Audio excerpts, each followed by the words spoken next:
Olá pessoal, eu sou a professora Rebeca e hoje eu venho falar das estruturas de aço e madeira, mais especificamente do dimensionamento de ligações em estruturas de madeira. E para isso nós vamos fazer um exercício. O enunciado do exercício eu trago aqui.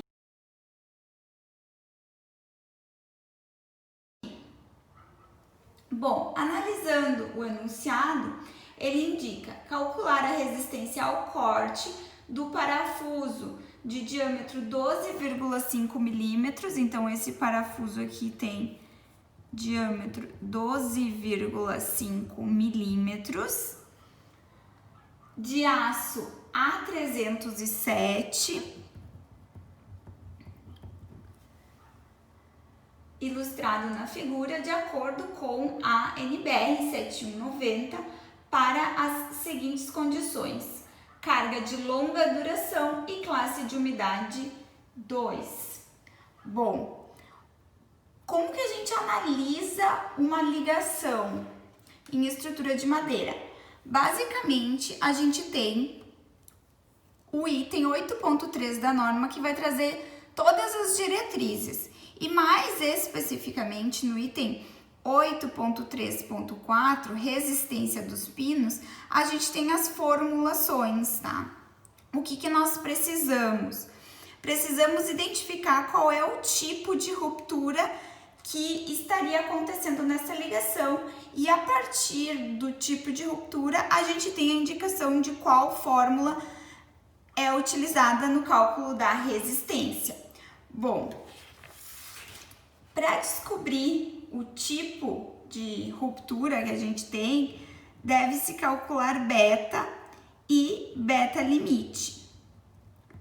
A norma determina que o beta é igual a T sobre D e o beta limite é igual a 1,25 vezes raiz de FYD sobre FED. Bom, então nós precisamos definir todos esses parâmetros. Basicamente, para o valor de beta, a gente precisa determinar T, que é a menor espessura, tá, da madeira envolvida. Então, a menor espessura que a gente tem aqui é 38 milímetros. Então, T igual a 38 milímetros.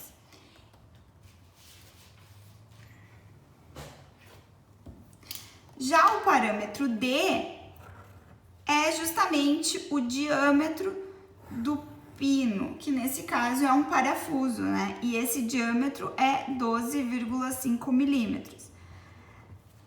Bem importante que a gente mantenha a mesma unidade aqui, tá? Para que elas se simplifiquem. Então, beta é igual a 3,04 sem unidade. Esse é o parâmetro da ligação. Agora, o beta limite vai me indicar se essa ligação vai estar sujeita a um ELU de embutimento na madeira ou a um ELU de flexão do pino, né? Se a falha vai acontecer na madeira, no entorno do pino, ou se vai acontecer no pino, no parafuso em si. Bom, para isso nós precisamos do FYD. FYD nada mais é do que a resistência de cálculo, né? Porque tem um D aqui do aço. Bom, foi nos indicado que o aço do parafuso é o A307. Bom, na norma de madeira, esse não é um parâmetro que a gente encontra, né? Mas a gente pode verificar na norma de aço, né? O A307. Se vocês pesquisarem, o aço A307 tem uma resistência última 415 megapascal, mas a resistência de escoamento característica é 310 megapascal. Bom, mas esse valor então não é um valor de cálculo. Para que ele seja um valor de cálculo, a gente precisa fazer a divisão de 310 megapascal por 1,10, que é o fator correspondente ao aço, certo? Então, a gente vai obter 281,82 aproximadamente megapascal.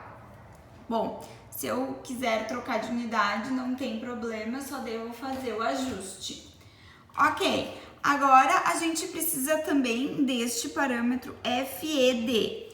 O que é o parâmetro FED? É basicamente a resistência de embutimento da madeira. Como tem a designação D, a gente sabe que é um valor de cálculo, né? Bom, como que se define esse parâmetro?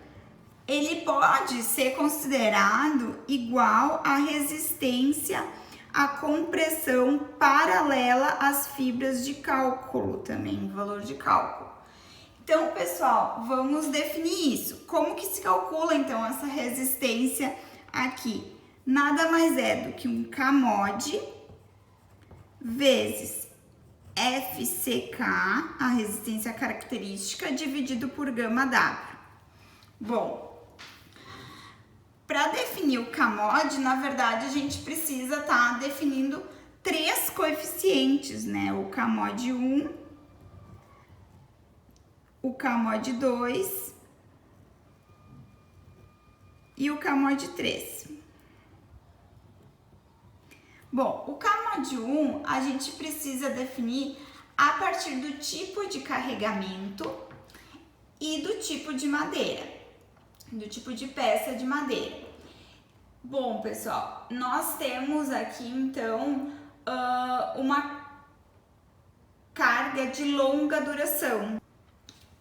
Na tabela 10, para cargas de longa duração, a gente vai ter 2 parâmetros, porque depende ainda do tipo de peça que a gente tem. Observem que nessa tabela 10, apenas para a madeira recomposta que a gente tem um valor inferior. O que a gente vai fazer aqui é considerar então que a madeira não seja recomposta, tá? Que ela seja ou serrada ou laminada, enfim. Logo, o fator vai ficar igual a 0,7. Bom, o Kmod 2, ele tá dado na tabela 11 da norma de madeira, 7190, tá? E ele depende da classe de umidade.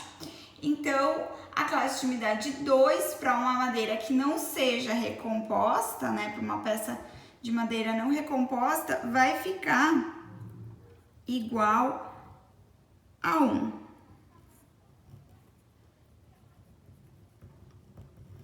E, por final, o Kmod 3 está relacionado com a qualidade da peça.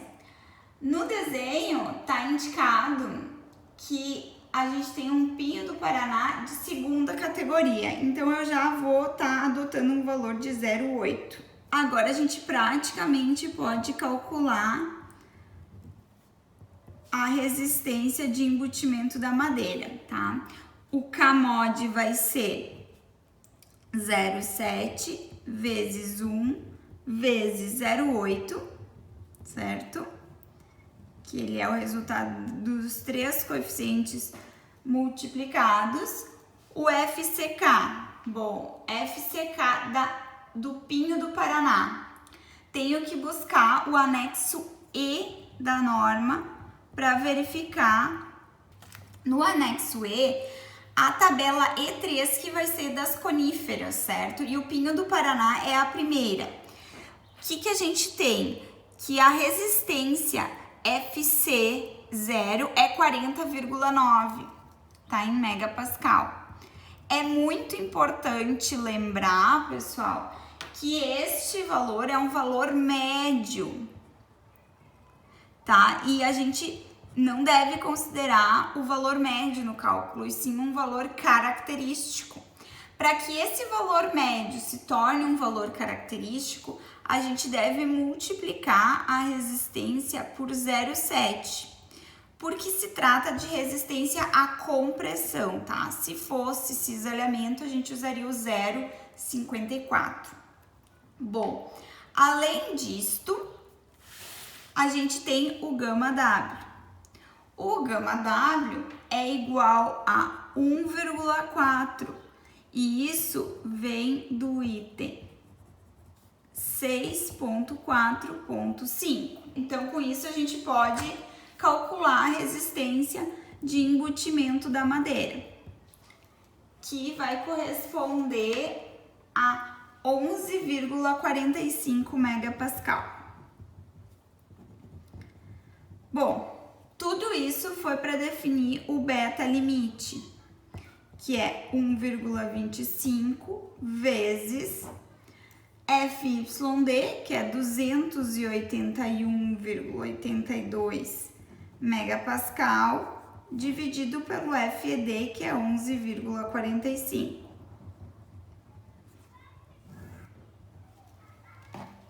Isso dá aproximadamente 6,20. Percebam que esse valor não tem unidades. Bom, tudo isso foi para comparar beta com beta limite. O beta deu 3,04 e o beta limite, então, deu 6,20. Ou seja, o beta é menor que o beta limite. Isso significa que o modo de ruptura aqui está relacionado com a madeira, com o embutimento da madeira.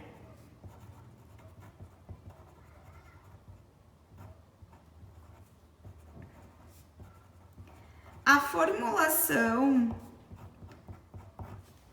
de resistência para esses casos fica RVD1 igual a 0,4 vezes T ao quadrado dividido por beta vezes FED.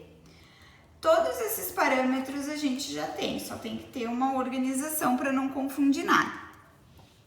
Então, o 0,4 é da fórmula, o T nós definimos logo no início que era 38 milímetros, tá? Se eu deixar aqui 38 milímetros, até não tem problema, mas o resultado que a gente vai encontrar vai estar em Newton.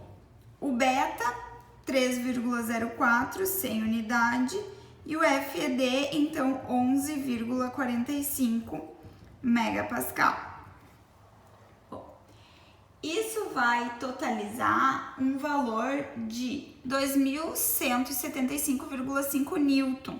Se eu quiser trocar para quilonewton, na verdade eu só preciso dividir por 1000, fica mais ou menos 2,17, 18 quilonewton, certo? Então, essa é a resistência para um parafuso. Bem importante destacar algumas coisas. Esse valor indicado na norma é para a condição que a gente vai ter uma superfície de cisalhamento. Voltando para o desenho, o que acontece? Aqui, pessoal, a gente tem tração nas peças, mas cisalhamento na ligação. E existe apenas uma superfície de cisalhamento por parafuso, tá? Então, esse é o valor de resistência associado à ligação para cada parafuso que a gente tiver ali, tá?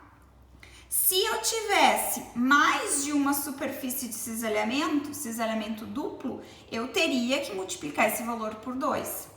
Outra coisa, né? Quantos parafusos eu vou ter na ligação? Isso vai depender da solicitação. Nesse exercício, a gente não tem a solicitação. Supondo que a gente tivesse a solicitação e a solicitação fosse 5 kN. A gente tem que a solicitação é 5 e a resistência é 2,18 por parafuso. Então, eu ia acabar chegando a um valor mínimo de 3 parafusos.